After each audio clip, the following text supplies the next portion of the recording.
if you're new to sprinting, this is going to be a really great video for you. He's out here working with Stuart McMillan, who I believe is the CEO of, I forget the name of it. It's like Axis Running or something.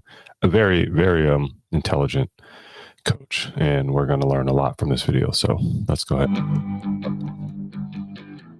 I'm here at beautiful Malibu High School, and I'm with the one and only Stu McMillan, who is a sprints coach and is considered one of the premier sprints coaches in the world. He's highly revered. He's highly sought after because he's the man with the knowledge about how to sprint better and faster. He has a lot of knowledge about running in general. And today I want to learn how to actually sprint properly. Perfect. Let's do it. Nice. All right. First of all, we're not going to go for a jog. No jogging. Sprinters are not joggers. Sprinters it's a very, are not. very different gait pattern. We don't Absolutely love that. jog at all. The way in which we warm up typically is we skip and stride. So we sprint, but really, really slowly. And skipping is a gait pattern that is very, very similar to sprinting. So if you think about what happens when you skip, there's stiffness at the ankle, at the knee, and the hip. And there's a systemic stiffness, and they coordinate together to keep you tall and bouncy. Where you jog, you kind of roll through your ankle, you roll through your knee, and you just kind of push your way around the track or push. If you don't have skipping implemented in your workout, I'll go as far as to say even your warm-up, then you're missing out on some good stuff. Your way around the grass. So we're going to skip instead. It'll just look like this. So the legs stay straight. Allow the arms just to bounce back Arms are and moving forth. just kind of like you're walking. Nice So skips. a couple of differences between kind of jogging and running fast or striding or sprinting. You said you want to kind of learn how to stride. So that's the right terminology, because really we're not going to sprint. Sprinting is something that very, very few people can actually do. We can get into the science behind that, but you can stride. And the difference is really striding kind of happens in front of the center mass. Everything's out here, where jogging and running kind of happen back here behind the center mass. So when we do this, we're going to do a stride right now. Really slow, like jogging speed. But think about it. I think what he's saying when he mentions most people don't know how to sprint, could be the level at which he trains Olympians. So I don't know if the and is most people don't know how to sprint, and I'm comparing them to the greatest sprinters on earth. It could also mean, like I tell people all the time, right? Sprinting is jumping from foot to foot in very fast, repetitive motions. So if you're not jumping, then that's true. You're not sprinting. You're just fast jogging. Let's see if he clarifies at all about what he means by most people don't know how to sprint or are not capable of sprinting. Happening in front of the center mass. So all you're going to be thinking about is pulling your thighs forward and jogging in front. Over. Okay. Don't reach out or anything. Even though he's front side. Look like this if I do in front of you. Just that. Just bring. So he says, don't reach, right? You see Andrew Huberman go to reach out. Pulling your thighs forward. Because that's kind of what it looks like, front. right? But look at where his foot hits. If I can get rid of my closed captions. It's in front of his center of mass, right? And what Coach McMillan is saying is that's not right. You still want to hit under your hips, but obviously you need some front side mechanics. Don't reach out or anything. It'll kind of look like this if I do in front of you. Just that. Just bringing your thigh in front and not leaving the foot behind you. So do I want to think about a little bit like instead of a high knee, it's a low knee? It's a low knee. The only cue is pull the thigh forward and be flat on the ground. You could also these are mini cycles. So what Andrew Huberman is saying is like, okay, I understand high knees, but what did you just do? And what Coach McMillan just did is kind of, what do you call them? Ankle overs, like cycling over his ankle rather than a high knee would be cycling over his knee, right? In front and not leaving the foot behind you. So do I want to think about a little bit like instead of a high knee, it's a low knee? It's a low knee. The only cue is pull the thigh forward and be flat on the ground. And I'll tell you why flat on the ground in a minute. Okay. Just like this. Another great cue. He said he's going to go over. Yeah, took you a few steps, so you're there now. A little bit rigid, Huberman. That's okay though. Start happening. Yeah. You got to get used to it. So one of the other big differences between running and sprinting is the postural considerations. There you go. Posture in jogging and running is kind of closed. Everything's down here. It's very, very efficient. Sprinting is really expressive. It's very tall where you're using the Just entire changed body. my posture because Jogging of this. is kind of a lower body activity. Sprinting is a What I was going to say is, remember he said kind of you still want flat feet, right? A lot of people are going to say, "What you're supposed to run on your toes." I mean, yes, but you're not pointing your toe down to stab the track. You want to be flat foot under our hips, pressing into the track to get that return of energy. But the speed at which you're moving is going to keep you on the balls of your feet rather than hitting flat foot. So when you try to go on your toe, you're actually doing yourself a disservice because the speed will do it for you. And what you should be doing is trying to flat foot attack the track, kind of activity. So think about force down boxing. into the track. So if you were to hit a heavy bag as hard as you can, you're going to squeeze your wrist and hold your wrist as stiff as you can and squeeze your fist as tight as you can. Because if you hit it, there's a lot of forces there. Just In give fact, an big analogy. forces when you hit a heavy bag is Talking upwards about of boxing. 5 times body weight. Exactly the same as what they are when you're sprinting. You wouldn't hit a heavy bag like this. So you shouldn't really sprint with a really, really relaxed ankle as well. So with the way I try to teach them how to impact the ground is to be as stiff as you can, as if you're hitting a heavy bag over and over and over again. It's pop, pop, pop, pop, pop, pop, pop. So when we're doing the skip now, I want you to be really stiff through the ankle, really tall and really expressive through the entire body. So just there, stiff, stiff. So you can feel, if you might be able to hear the pop Pretty good. of my feet. Relax your arms. There you go. Yeah, Right. as soon as I get my arms Yep. into it, Right. Well, you can see, right? Like, let's try to.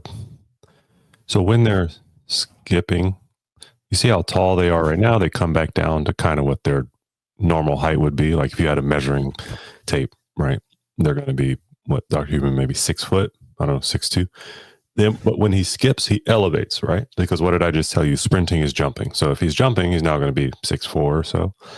You should have this same mechanical height difference when you're sprinting. I'm 6 feet. If you're 6 feet and you're sprinting and you're 6 feet, you're not jumping, right? I should really be taller than after I've done my drive phase and all that stuff. Now when I'm getting accelerate string through the top of my head, connecting me, pulling me up from the sky. So now instead of 6 feet, I'm 6'2" when I'm sprinting. So that's another thing that I have to remind some of my athletes or go over with my athletes on a fairly regular basis. So I thought it was something that I should pause and it's show. okay to kind of catch some air. Yes. Did you hear the question? It's okay to kind of catch some air. Absolutely, because again, we're jumping from foot to foot. Perfect. I'll just walk on back. Think about landing flat-footed, flat foot. So you hear that little pop, pop, pop, pop, pop. So remember, jogging is back here. Sprinting is in front. Okay? Easy. So a little It's bit of nice. what Coach McMillan is saying is also like, don't be passive when you're striking the ground. Put force into the ground. The force that you put into the ground is going to be returned through your body and send you on your way. You don't want to be exaggerating. You definitely don't want stomping. That's not correct. But you don't want passivity. You don't want to be passive on the ground. Pull the thighs forward, pretty pull them good. forward, pull them forward, pull them forward. By Dr. Huberman and Great. Guest, his friend or whoever's friend that is. So let's skip again. So we're going to skip down to the chair. Okay. Find a little bit Kind more of height skipping. and a little bit more pop. I implement skipping in my speed program. If you're interested, it'll be in the link below. I implement it because it's I have a plyometric day where we have bounds and hurdle hops and things of this nature. If you're not ready for bounds, if you don't know how to bounce, then or like let's say we're young kids who've never bounded or we're masters athletes and bounding is like kind of out of the equation. Skipping is a great rudimentary step down from what bounding is and what it provides. So you can get very similar results from skipping. Pop. So Again. bounds are kind of what would you call it? expert level, college level, professional, even though I have my high schoolers bound as well. But if it's something you're struggling with, you've never done it before, you don't have a coach to teach you, then just do skips. Again, I make this substitute in my program because I know not many people are going to bound correctly. So skip. Really expressive posture. Just think about expressing yourself. You're up here, allow your shoulders to bounce. There you go. Rock, Look at that. Like a string is pulling them up from the sky. Come here, your feet. Hop. There you go. There you go. Great, good. We'll walk out back. So we'll typically do that 8 times for about 15, 20 minutes rather than jogging. So do you recommend not jogging before a sprint workout, actually? 100%. Interesting. I recommend, if anything, and this is the last one we're going to do here is just, this in front of you. That's difficult for many people. That's a difficult coordination pattern. Everybody can skip. So I recommend skipping. What I would do rather than jogging prior to a sprint practice is skip, walk, skip, walk, skip, walk until you're at a point where you think, okay, I can run a bit faster now. Do a couple faster runs and then get into it. That's all. Very good. For all you coaches out there that make your stiff ankle, athletes pulling warm a up thigh with in front, 800-meter run. relax the arms. That ain't Good it. posture, very expressive. Okay? Pull in front, pull in front, pull in front. And then the knee can start coming up a little bit higher now as well. Feel taller. A little bit sitting back there, Dr. Huberman, with our shoulders. But again, obviously this is your first time, so I'm just saying what I see. I'm sure you and Coach McMillan are. Also, I don't know how old Coach McMillan is, but he's a beast. He's getting it. Look at that. He probably beats a lot of my high school kids. I'm not gonna lie to you. Now, when we actually start sprinting, it'll just be that, but it'll be a bigger range of motion. Like what that is called now is called a dribble. So it's really a truncated range of motion sprint. So if you take the full sprint and you just put it in half, that's kind of what we just did there. It's called a dribble. Sprinting, as I said, is a whole body activity. The spine probably being, if not the most important part of that, one of the most important part of it. So we have to get some movement of the spine. So if you think about sprinting, the hips oscillate and they undulate. They come forward and back and they go up and down. And the shoulders counter oscillate and counter undulate. So it ends up looking like this. And then you have the spine that rotates, laterally flexes and extends and flexes to basically counteract all these forces that are going on in the shoulder and the hips. So it has to move. All right. So the ability for the shoulder blades. Explanation, right? You don't want to be straight as a pencil while you're running, right? What Coach McMillan is saying is you can get some. The shoulders are supposed to have rotation. When you look at force and creating force in the ground, or force in terms of physics, the way that you get more force is through longer levers. Right? Our levers are going to be our legs and our arms, and rotational force. So think about a screwdriver versus a hammer and nail. When you want to drill into a wall, I mean, you could do a hammer and nail, but a more efficient way is to drill, to spin that rotation. And it's the same when we sprint. Our legs are going to, when they contact the ground, they will have a slight twist. It's natural. Like Coach McMillan was saying, our spine is going to be rotating, our shoulders as well as our feet when we hit the ground. Don't try to emphasize this. The body will do it naturally. But if you feel robotic and very linear, it's probably because you don't have that swivel in our hips and in our shoulders. To glide up and down the rib cage, really important, right? So remember where the shoulders are doing this and the shoulder blades are going droop, droop, droop, droop, and the rib cage is also moving as well. If you see people who don't do this well, what you see is the torso just stacked and square, and the arms just sort of doing this, and the shoulder blades not moving. The shoulder blades has to move. Like the ones who really look efficient and athletic, it looks like this, right? You can tell. So the next one is that. We'll do an elbow push-up. So we're on our elbows here. We take our shoulders down to our fists, so we sink all the way in, protract the scapula. We push up into a dolphin position there. And then sink in, come forward, drop all the way down, almost to the ground. Like don't rest on the ground. So your scapulars are right there, squeeze, push up, and then push your scapulars away from the rib cage on the way up. Like so. Sink all the way in. Perfect. That's great. Pretty Great. good. We'll do the same thing. We'll do 3 where you go super slow. I know some athletes of mine that need this. Do it pretty quickly. So Trying to create I'm the sitting same here, shapes that you're doing when you were doing them slow. critiquing, really but good. I'm also learning with you. Slight variation of that. This is pretty similar. We're going to be in a side plank position here. Front foot is on top of the back foot. You're going to take the free arm, rotate under as we rotate, and drop that shoulder down to that fist to here, and then rotate all the way back up. So this is an exercise just for this shoulder, really. Rotate all the way under, all the way back up, and then reach up. 3 where you go really slow, 3 where you flow pretty fast. Nice work. Rotate the feet. So this kind of stuff can be incorporated into your core routine or warm-ups just as they're doing. So we're going to go in a tall kneeling position. So this tall kneeling position is here. We're going to take one leg. We're going to put it out to the side. Try to get your entire foot on the ground. And it's not open. It's not here. So the whole foot goes down there. You push actively into the floor. Hard. Okay. Arms going to go above your head. You're going to squeeze over to this side. No, I need Hold this. for 3 seconds. I'm about to do this after this video, one, to be honest. 2, 3. Come back over. We come this way. Don't lose the tension on the leg that's pushing into the ground. 1, 2, 3. My back just cracked. Come this way. Great. Now you do 5 or 6 on each leg. All right, so we're going to go into a half kneeling position. So 90 degrees on the front, 90 degrees on the back. From this position here, we're going to posteriorly rotate the pelvis. So just tuck the pelvis. Let's start off with both hands go up. We rotate to that side and then rotate back towards that back foot. So you're here, side bend, rotate back, hold for 3 seconds, and then come back out of it. Maintain that posterior pelvic tilt. I need this too.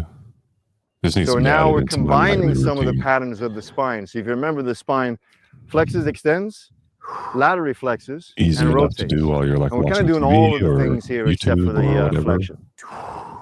That feels good There, side bend. Yeah, exactly. So this is kind of what it looks like when you're sprinting. You've got hip extension, you've got posterior rotation of the pelvis, you have lateral flexion and extension of the spine all at the same time. And that feels good. Yeah, it's good, huh? So we try to coordinate and even combine some of these rotational stuff, what's called the spinal engine patterns, with this hip extension pattern. So that's kind of what we'll do now. So we're going to take it off the ground and go into a split squat position. We're actually going to hold this for 30 seconds. Go with that? Cool, we're trying it. A little bit of internal rotation with the front foot. The back I'll foot link is going to to this be, video if you're as well. Watch it hip without width my there, just go commentary. straight back and then out just by a few inches. Internally rotate there. Drop into a lunge where the front foot is directly on top of the laces of the front foot. So we're in this position. The front. And then push that back knee down. And then from this position now, we're going to pull the front heel towards the back foot. So actively, you should you feel now your hamstring engaging, pulling the front foot forward. So hard, you might be able to start, you might feel yourself starting to shake a little bit. Yeah. From this Another position now, we're exercise that I going to need rotate. to try to implement. Yeah, and then you side bend. Yeah, side bend. Rotate some more, side bend some more. Actively pull that front heel back. Feel the hamstring. How much more rotation can you get? Can you suck your pelvis back underneath you a little bit more? There, Andrew. Yep. A little bit more posterior rotation. Great. A little bit higher, a little taller. Keep the front knee forward. Keep pulling back with the left foot. And then we slowly come back to together. this. Great. So again, we're kind of just combining the important kind of secondary movement patterns in sprinting. The ability to extend the hip and the ability to move the spine. So let's do the other leg. And start pulling and just sink yourself into it. Pull yourself into the ground. Try to breathe as naturally as you can. This is the what we call the dynamic mobility portion of the warm-up now. So we're going to skip, and every third step we're going to drop into a lunge. All right, so it'll look like this. So they're even adding the skips into their warm-up. I mean, into their dynamic exercises. Reach, skip, drop, up, reach. Again, we're working on that hip that step was. Drop, up, right. reach. Again, we're working on skip, drop, Boom. up. Look at that. I'm Up. trying to see if I can Reach, skip, skip. look at that. Looks very similar to walking A skips, regular A skips, but this is inside of the drill that he's doing as a warm up. Everything is extremely intentional because there's a lazy way to do it, and then there's this way to do it, which is quite professional. Drop, up, reach. Again, we're working on that hip extension pattern. Everything we do from the warm-up is really trying to get at better access or gain Let's see better if you can see a access to difference hip with Dr. extension. Huberman. I'm not picking on you, Dr. Huberman. I love you. I'm just Drop. see it's a Good. little bit awkward, Reach right? both It's hands not up. as fluid as Push expected. the rear This is knee first back time up doing as it. well. Straighten the back leg. That's Yeah. awesome. Great. In this portion of the It's warm-up, just we so try many to move the times when I body see in my free athletes planes, warm up, they're just going through the motions. It's just free a velocities, warm up, right? 3 types of range. And you can be intentional about it. Again, if you watch Noah Lyles do his warm up or watched our last live video we had where all his, he doesn't waste movements. He's not just doing them to do them. They're getting his body warm, but they're warming up his what did I say? His neuromechanics, his neuromuscular mechanics to prepare himself to sprint quickly. And that's exactly what Coach McMillan is doing as he's warming up. Range of motion. So we've gone forward. Now we're going to go sideways. Really, I mean, we got a lot of sort of lateral forces, rotational forces when we sprint. So it's important that we just don't go straight and we don't just go forward. We do all things. So we're going to do a side shuffle. It's the same as before, though. Everything that we do, think about being flat-footed on the ground. So you're impacting the ground like you're punching it. We're never here up on our toes and never down here on the heels. It's flat foot. So even on the shuffle, just think about pulling the laces up towards the knee. Even though he says The flat shuffle. foot, he's still towards the forefront of his foot. What he's saying is that like once you get your motion going, you don't have to worry about actually hitting flat. I'm trying to figure out how I can show you this, right? You want this part contacting the ground. You don't typically want your heel contacting the ground. That's a break. This is also a break. So avoiding that break by being flat, it also gives you the maximum amount of force that you can put into the ground. Think about when your pulling foot the is flat. laces up towards the knees. But if you remember, the difference between sprinting and jogging is the expressiveness of it and the posture of it. So we're not going to shuffle down here. It's up here with big arms. Oh, nice. Opening up, and we'll come down to around where the pole Yeah, is. I get basketball players that do like defensive slides. Basketball is my first sport. I love it. Your side shuffling is a bit different in track versus basketball. We're not doing defensive slides. We're, as Coach McMillan says, we're Same thing expressive. going back. We're reaching Yeah, up towards exactly. the sky. Great. In rhythm. Great. Good. And now we'll backwards We're walk. having a little fun. Backwards walk. The heel's going to come to the butt, and then reach back behind you. Keep the torso fairly upright as we do Backs, that. butt Keeping the foot back, fully whatever. dorsiflexed all the time. That is toes up towards the knees. Cool. And then we'll just walk on back. All right. So we're going to skip. This time, rather than just being here, it's going to be big arms. We're just throwing about. No real rules about what you're doing with it.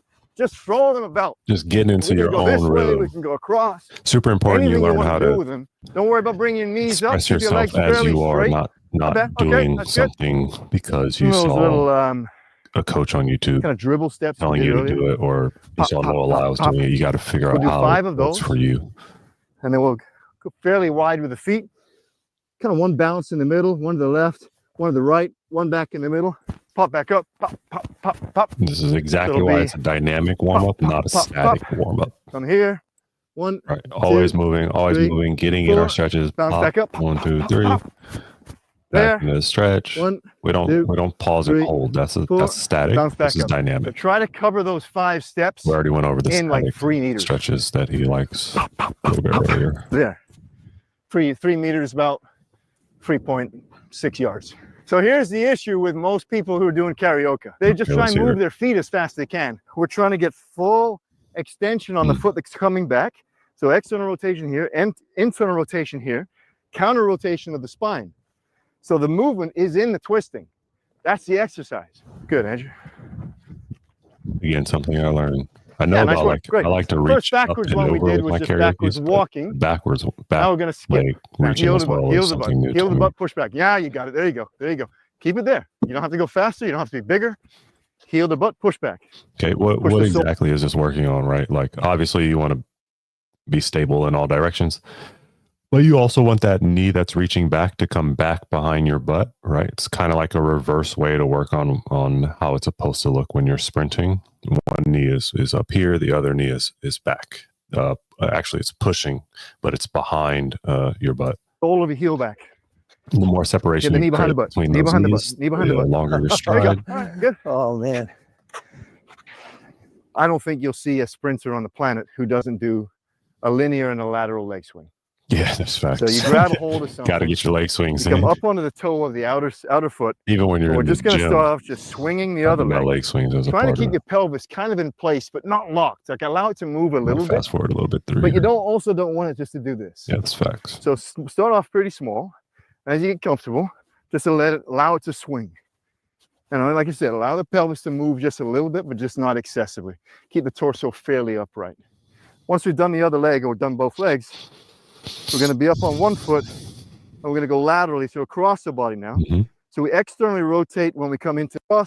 Okay. Felt leg swings are Remember the difference between fairly straightforward. I'd be. all the way to the outside. But Come to be here. honest, you know We'll what? come all the way to the Try to teach you outside. something Come about to the front. Okay, these are kind of like a all the way to the horror outside, walkover drill. We'll do about 5 or 6 head forward, mobility drill. and then 5 or 6 backwards. They So don't the have knee hurdles. comes all the I'm way up. assuming. So So for me, you know, that's all the way up you right don't there. need hurdles, so you can do It this as stays well. up there as it comes back, and then it comes down and it rotates. That's really good, actually. Yeah, really good. Great. 2 more exercises that every sprinter on the planet does. One's called an eagle and one's called a scorpion. So we're going to do eagles first. You're on your back, your arms are out to your side. So we're here, and just let it swing. Just let it swing. It's one of my favorites. It Making this feels look so real good. easy. All right. Oh, And then we're going to do the other side. We're going to roll over, and then Scorpion. it's just that side. nice. 12. Okay. Again, fairly simple. But 2. The knees are just down here. Off doing kind of the skips that we were doing before, which was low amplitude. The knees are just down here. And we're just thinking about the impact of the ground and the pop, pop, pop. So really stiff impact on the ground, really being a kind of big and open. And with each step, we're just going to get a little bit bigger, a little bit more expressive, drive the thigh up a little bit higher. So by the end, the thigh is going to be up here. So it's just going to start down here. Best piece of advice is start up, small. It's up. It's up. It's up higher. It's and just higher, a little bigger higher. as We you start go. pulling the other thigh up and getting a bit There more it height. is. Start swinging the arms. That feels good. Look, Yeah, that nice Huberman work. couldn't help I don't but turn really that into a typically run use at the end. percentages, but if you want a percentage some of your, good if skipping you were right to go there. out and maximally run right now, this is like 50%. So that's your pace, and we'll go down to about where that garbage can is. You know, when you cut this, Yeah. if they edit it from here, Yeah. just down, Yeah. money. Got that? Don't do that. I'm a big believer in beginner's mind. Tim Ferriss has talked about this for years, and he borrowed it from other people, and I'm borrowing it from him. And I don't want to appear like I know what I'm doing. Mistakes and all, warts and all. Otherwise, there's nothing to learn. No errors, no plasticity. Lower body looks great. Okay, thank Upper you. body, I don't think you move from this position. All right, I'll open up the upper body. So just allow that to Okay. swing. Remember, so the hips oscillate and they undulate, and the shoulders do the same. You should feel the shoulders sort of bouncing, rocking and rolling a little bit. So it's okay if they move. Oh, no, it's more than okay if they Okay. move a little bit, 100%. Just rock and roll. There you go. There you A go. little bit higher, pull Yeah. the thigh forward. Yeah, Those great. arms, those shoulders. This look better requires for a little sure. bit of balance. We normally do this barefoot. It's cold today. Let's not bother. The connection between how you're applying force into the ground and what you're doing as you Okay. project your center mass Barefoot into drills. Let's space see what he's talking is about. everything in sprinting. Can you connect your foot with the hip? So we'll start off. We'll just kind of go into a drinking bird position, which is kind of a half RDL, where Single leg RDLs. this thigh is back and the torso. There should be a straight line here between the shoulder and the knee. You can bend that back leg if you want to, but you don't need to. Straight line between the knee and the shoulder. It's about a half range of motion. Full range of motion will be all the way down there. So half is here. You're going to hold that for 3 seconds. You're going to swing it up, and you'll be in this position. You hold that for 3 seconds. Okay. Now this position up here, this is basically the top position of a sprint. So you'll see, Andrew, here that the foot should be directly underneath the knee, or the lace is directly underneath the knee. And the knee, the height of that should be about where the belly button. Okay. One thing I want to point out is what he's saying is exactly right. Like the laces, kind of directly under the knee. What you don't want to see, which a lot of my athletes do, is that heel can get tucked underneath towards the butt, almost so that the laces are more facing the track, right? You see Dr. Huberman's shoelaces are up towards the sky. If you tuck your heel under your butt, those laces are going to be a little bit more towards the track. And when you're trying to do skips and big skips, it's easy to get caught in that mistake of having your heel tucked under and laces pointing down. You want to keep this position because it allows you to react and put force into the ground. Whenever it stays tucked under, you're going to end up in a weird position on the ground, or you're going to eventually have to release it to hit the ground, and it's going to create just a little bit of latency and disconnect in your movement. Depending upon how mobile you are. Well, some people are going to be down here. Yeah. Some are going to be way up here. Some sprinters are super mobile on the way up there. Rob actually is doing a pretty good job right there. Hold that for 3 seconds. Come back down into half RDL position. 1, 2, Okay, I'm going to have 3. to add this to Come the weight back room with no shoes. 1, 2, 3. Right there. Great. Yeah, not Take gripping notes. with the planted foot Yes. with the toes takes the shaking mostly away. Exactly. And we'll do about 5 per leg. And open it up. Okay. Right here. Yeah. And now we're putting all that together, and you're going to finish up onto the toe of the stance leg. So 1, 2, 3, up, and step forward. All right, not bad. Not bad. Let's do 2 easy strides. If the last ones are 50%, these ones are 60%. Okay. So when we're just thinking about pulling forward and stepping over the opposite knee. So pulling the thigh forward and stepping over the opposite knee. And Andrew, you're also thinking about Keeping that upper body loose. yes. Pick your thighs up. Pick your feet up a little higher. Up here, up here, here. There you go. Oh, yes, yes, yes, yes, yes. Right, good. The other thing with jogging is a lot of horizontal force. Like everything's sort of back here, and that's what you want to do. Where sprinting is almost 100% vertical force. It's straight down, straight up, straight down, straight up. We have this conversation every day when I'm coaching Great athletes. advice. Just be Once again. expressive. Be more expressive. I want you to That's express where yourself fully. Like that's we most talk people about that is a lot. Like what does Atlas. that mean?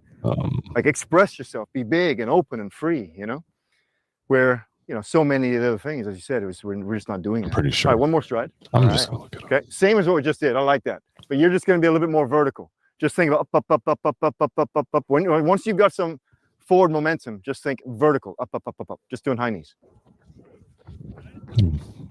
Maybe it's not. That is a lot better than what Coach I was McMillan. thinking in I'll my figure it out. Okay. like coming into the day. I said, all right, if I had that picture in my mind of what you're going to be able to do, I'd be really happy. ALTIS. I hope people will try some of these things because it's a distinctly different sensation than jogging or what I think of as sprinting, which we haven't really done today, right? We strided. We strided. Yeah. I feel much more alert. I think posturally, I feel open. I was on a plane this morning, and all that. I think the things that kind of open up your lungs, but it's not the kind of.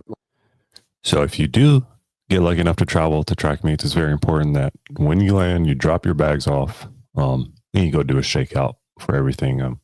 Dr. Huberman just said, without saying it, which is when we're on a plane, right? We have to share space with other people. Most likely, we don't have a private jet or first class. And so it's going to put you in that position, and it's important to get out to the track to get blood flow, rehydration, and to open ourselves up. Like to grinding effort. Get ready for the But meet. I can tell it's cumulative. After this, I could see it's a workout, even though it might just seem like we're going a short distance. Yeah, 100%. It's the most rhythmical, the most fluid, the most coordinated that are the best athletes, regardless of the sport. It's not the most powerful. It's not the biggest. It's not the strongest. It's the ones who have the most rhythm, most coordination. And sprinting is the ultimate test of that. Try it. Do it. Don't try it. Just do it. It's so much fun. And I hope my editing team will keep in some of the wobbles and errors and my mechanical ones and my less mechanical ones if they were there. It's really good to see that unless you're a natural, I suppose no one gets any form of exercise exactly right the first time, and just to keep doing it. All right. Thanks so much, Stu. Yeah. Okay. Great video. We were able to learn a lot from that, hopefully. And keep trying to pump these out and hopefully come with a consistent time so they're not all over the place, random time. So visit the link below if you want to learn more about speed, and I'll see you next time.